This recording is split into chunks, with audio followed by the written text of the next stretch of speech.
Hello guys! So ayan, kain tayo no. Yan ang ating food.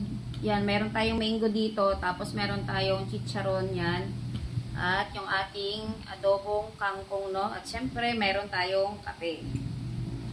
So yan guys, ang ating tanghalian ngayon. Mangga guys. Sausaw natin sa toyo na may sili. Tamis. Ito yung sleeper mango guys. Matamis siya, para siyang Indian mango.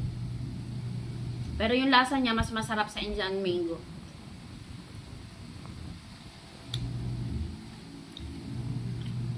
Charon. Tofu. Ayun, ito yung ating kangkong. Mukbang tayo guys ng mango, saka itong tokwa na may kangkong.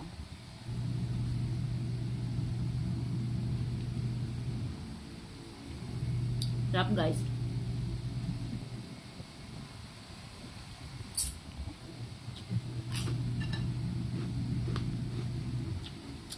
Simpleng ulam lang to guys ng tanghalian.